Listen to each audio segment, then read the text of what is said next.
ہمیں خوش آمدید کہتے ہیں. اچھا قبلہ، اب سوال یہ پیدا ہوتا ہے کہ آپ نے فرمایا کفن کو مباح ہونا چاہیے، پاک ہونا چاہیے، جو شرائط ہیں، لیکن یہ بھی اختیاری صورت میں. فرض کرتے ہیں ہمارے پاس ایسی صورت حال پیش آ گئی ہمیں خدا نخواستہ کہ ہمارے پاس کفن موجود ہے لیکن وہ نجس ہو چکا ہے،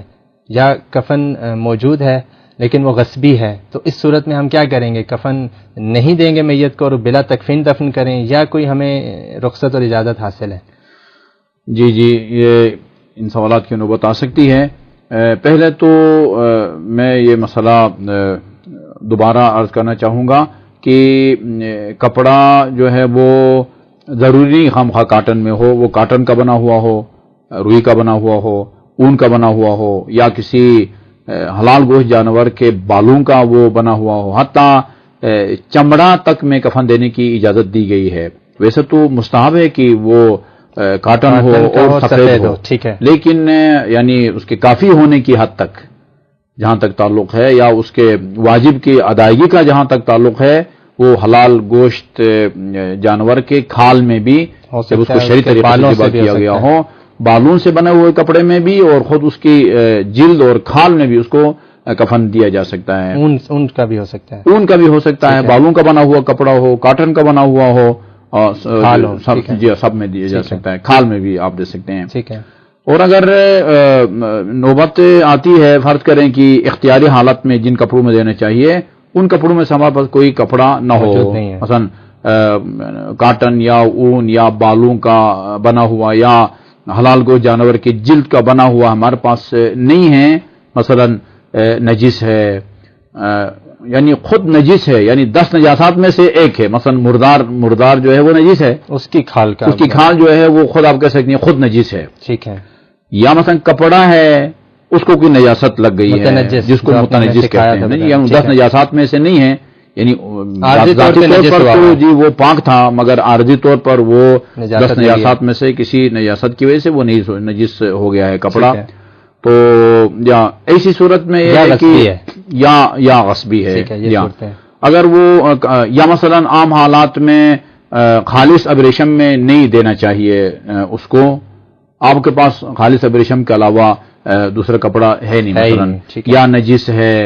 جیسے کہ مردار کی کھال ہے. ٹھیک ہے. اچھا جی متنجس بھی ہے، نجس ہے ہمارے پاس، اچھا یا کفن بھی ہے، یا متنجس کفن بھی ہے، اور مثلا ابریشم ہے. ٹھیک ہے. تو ایسی صورت میں وہ کہتے ہیں کہ ابریشم کو جو ہے وہ ترجیح دینی چاہیے، کیونکہ نہ متنجس نہ نجس ہے، جی کم سے کم جو ہے نا وہ ایک پاک چیز ہے، اس کو جو ترجیح دی جائے. ٹھیک ہے. اور اگر نجس اور متنجس ہے، ٹھیک ہے، مثلا ایک مردار کی کھال ہے یا حرام گوشت جانور کی کھال ہے، پھر اس کے مقابلے میں کپڑا ہے جو کہ نجس ہوا ہے، ایسی صورت میں نجس کپڑے کو ترجیح دیں گے، اور متنجس کپڑے کو، جی جو کپڑا نجس ہو گیا ہے اور سنت اس کو نجس کپڑا کہتے ہیں جی، تو اس میں دیں گے. اور جو مثلا مردار کی کھال ہے یا حرام گوشت جانور کی کھال ہے اس میں نہیں دیں گے. ٹھیک ہے. اچھا البتہ یہ جو نجس ہوا ہے کپڑا، اس کے پاک کرنے کا بھی کوئی صورت بھی تو ہو سکتی ہے عارضی طور پہ؟ نہیں، وہ 2 صورتیں ہو سکتے ہیں، اس کی 2 صورتیں ہیں. ایک یہ کہ اگر ابھی میت کو آپ کفن دینا چاہ رہے ہیں اور کپڑا نجس ہے، تو ایک صورت ایک اس کو دھوئیں اور اس کو خشک کریں پھر اس کو کفن دیں، یہ ایک صورت ہو سکتی ہے. دوسری صورت یہ ہو سکتی ہے کہ آپ کفن دے چکے ہیں اور یہ تینوں قمیص بھی اور لنگ بھی اور بڑی چادر میں بھی آپ کفن دے چکے ہیں اور اس کو باندھ بھی چکے ہیں، اس کے بعد پھر کسی نجاست کی وجہ سے یہ 3 کپڑوں میں سے کوئی ایک کپڑا نجس ہو جائے،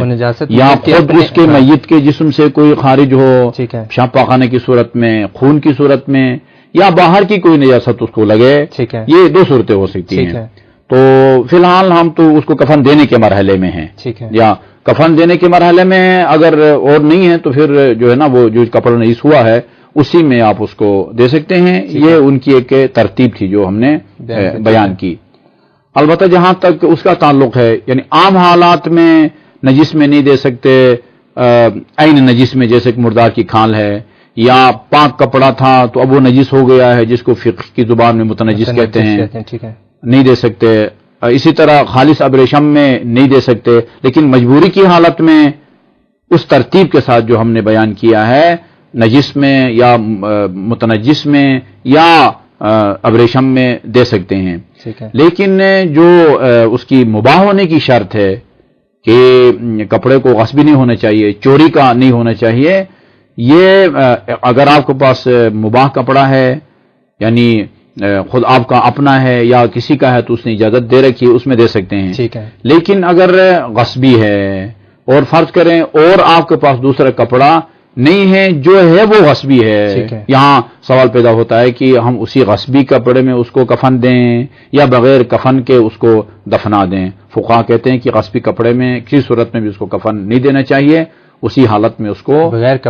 کفن کے اس کو دفنا دینا چاہیے. اچھا قبلہ، یہ جو نجس کپڑا جو ہے پاک تھا اور اب نجس ہو گیا، متنجس جسے آپ کی زبان میں متنجس کہتے ہیں، ہمارے پاس متنجس کپڑا موجود ہے، اسے دھونے کا بھی آپ نے حکم بتایا، کیا اسے کاٹا بھی جا سکتا ہے؟ مثلا ایسی جگہ سے نجس ہوا ہے کسی کنارے سے، گوشے سے، پھاڑ کے کرتا ہوں وہ اس کو کفن دینے کے بعد اب اس کو قبر میں رکھنے سے پہلے یا قبر میں رکھنے کے بعد یہ ہوتا ہے اکثر. مثلا جو لوگ ایکسیڈنٹ وغیرہ کے نتیجے میں یا بیماریاں اس قسم کی ہیں کہ خون نہیں رکتا اور بڑی مشکل سے لوگ اس کو غسل دے پاتے ہیں، مگر کفن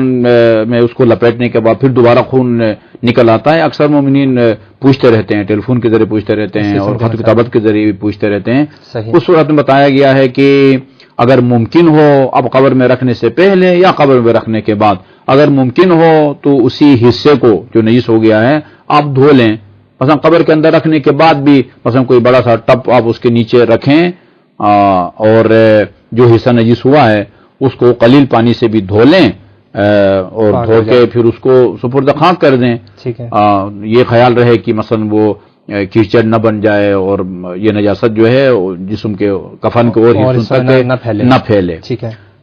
یہ بھی ہو سکتا ہے، اس کا حل یہ بھی ہے. اور دوسرا حل یہ بھی بتایا گیا ہے کہ آپ اس جگہ کو کاٹ بھی سکتے ہیں لیکن اس میں یہ خیال رکھا جائے کہ کاٹنے کے نتیجے میں جو ہے وہ کہیں وہ نہ ہو جائے، اس کے شرمگاہ جو ہے وہ نہ کہیں ظاہر ہو جائے. جی ہاں، اس کا خیال رکھتے ہوئے اس کو کاٹا بھی جا سکتا ہے. جی ہاں، اور اگر فرض کریں پاک نہیں کر سکتے اور کاٹنا بھی نہیں چاہتے اور آپ کے پاس موجود ہے تو پھر پورا کفن جو ہے نا آپ بدلا بھی جا سکتے ہیں. ان سب کی جو ہے وہ اجازت دی گئی ہے. ٹھیک ہے.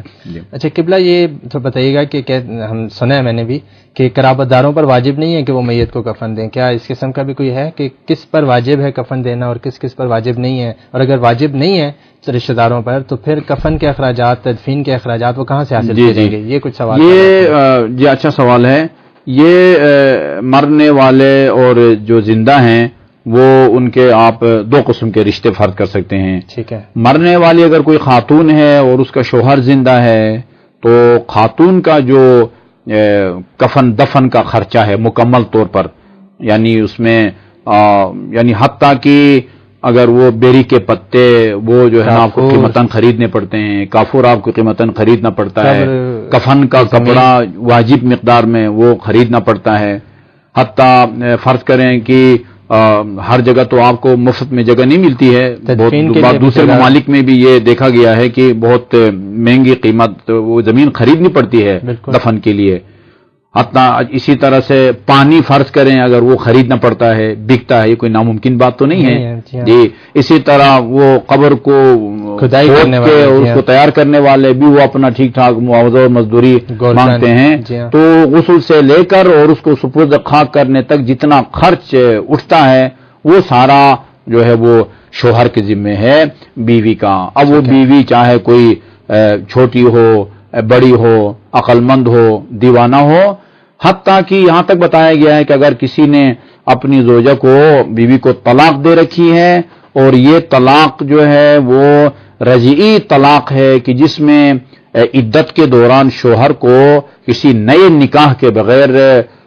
رجوع کر سکتا ہے، یعنی اس کو دوبارہ اپنے عقد میں اور زوجیت میں لا سکتا ہے. ایسی خاتون کے بارے میں کہا جاتا ہے کہ اس پر وہی احکام لاگو ہوتے ہیں جو ایک مکمل بیوی کے اوپر لاگو ہوتے ہیں. یعنی ابھی مکمل طور پر یہ بیوی اس کی جدا نہیں ہوئی بلکہ روایت کا متن یہ ہے کہ جس خاتون کو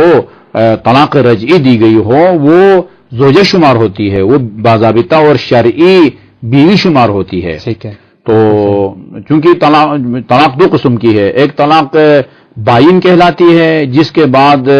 دوبارہ اس کو بسانا چاہے تو نکاح کی ضرورت ہوتی ہے۔ ایک طلاق رجعی ہوتی ہے جس کا مطلب یہ ہوتا ہے کہ جی اس میں جب تک وہ عدت کے دن نہیں گزرتے اس وقت تک یہ کسی نئے نکاح کے بغیر دوبارہ اس کو اپنی بیوی بنا سکتا ہے، اپنے عقد میں لا سکتا ہے، یا زبانی یا عملی طور پر۔ زبان سے وہ کہے کہ میں نے رجوع کر لیا، اس کا مطلب یہ کہ جو ہم نے کسی عالم دین کو وکیل بنا کے صیغہ طلاق جاری کروایا تھا اب وہ بے اثر ہے، ہم نے رجوع کر لیا ہے، اب وہ ہماری جو ہے نا وہ ایک شرعی بیوی ہے۔ یا عملی طور پر رجوع کرے، رجوع کی نیت سے اس کو ہاتھ لگائے، کوئی ایسا کام کرے جو کسی اجنبی عورت کے ساتھ نہیں کیا جا سکتا، اس کو ہاتھ لگاتا ہے، مثلا جسم کے ہاتھ کے اوپر ہاتھ رکھتا ہے، چہرے کے اوپر ہاتھ رکھتا ہے رجوع کی نیت سے، تو وہ اس کو طلاق رجعی کہتے ہیں۔ تو اگر کسی نے اپنی بیوی کو طلاق رجعی دی ہو اور ابھی عدت کی مدت مکمل نہ ہوئی ہو اور وہ خدا نخواستہ مر جائے تو اس کا سارا تجویز و تکفین اور کا جو خرچہ ہے وہ شوہر کے ذمہ ہے۔ البتہ شرط یہ ہے کہ اس کے ساتھ شوہر کا بھی انتقال نہ ہو جائے۔ یہ بھی فقہاء نے لکھا ہے کہ یعنی آپ یہ نہ سمجھیں کہ اگر وہ زندہ ہے تو وہ اپنے مال میں سے یہ ساری ضروریات کفن دفن جو ہے وہ خریدے، اور اگر فرض کیجئے دونوں کا ایک ساتھ انتقال ہو گیا ہے تو اس کے جائیداد میں سے یا اس کے مال میں سے نکال کے بیوی کے کفن دفن کے اخراجات پورے کیجئے، ایسا نہیں ہے۔ یا وہ اگر زندہ ہے تو اس کے تمام تر جو اخراجات ہیں وہ شوہر کے ذمے ہیں۔ البتہ شوہر کے علاوہ باقی جو دوسرے رشتہ دار ہیں وہ کسی بھی رشتہ دار کا جو کفن دفن ہے اس کا خرچہ کسی اور رشتہ دار پر واجب نہیں ہے، واجب کفائی کے طور پر تمام مسلمانوں پر واجب ہے۔ جی ہاں، اگر سب کے سب خدا نخواستہ اس فریضے میں کوتاہی کریں تو سب گناہگار ہوں گے، اور اگر چند ایک مسلمان اس فریضے کو انجام دیتے ہیں تو پھر باقی مسلمانوں پر واجب نہیں رہے گا، ساقط ہو جائے گا، اور ظاہر ہے واجب کفائی کا یہی مطلب ہو سکتا ہے۔ البتہ بیوی کا خرچہ یا کفن دفن کا خرچہ اس صورت میں شوہر برداشت کرے گا کہ جب اس کے لیے عین ممکن ہے کہ اس کے پاس کچھ نہیں ہے، ایک نادار ہے اور نہ اس کے پاس کوئی پیسہ ہے، نہ کوئی ایسی چیز ہے کہ جس کو فروخت کرے اور اس کی قیمت سے یہ کفن دفن کا وہ بندوبست کریں، کچھ بھی نہیں ہے، اس کو قرض اٹھانا پڑتا ہے جس کے لیے اس کو ناقابل برداشت تکلیف اٹھانی پڑتی ہے وغیرہ وغیرہ، ایسی صورت میں شوہر پر واجب نہیں ہے۔ پھر یہ کہ عام مسلمانوں کی ذمہ داری ہے کہ وہ اس کو یا کفن دفن دے کے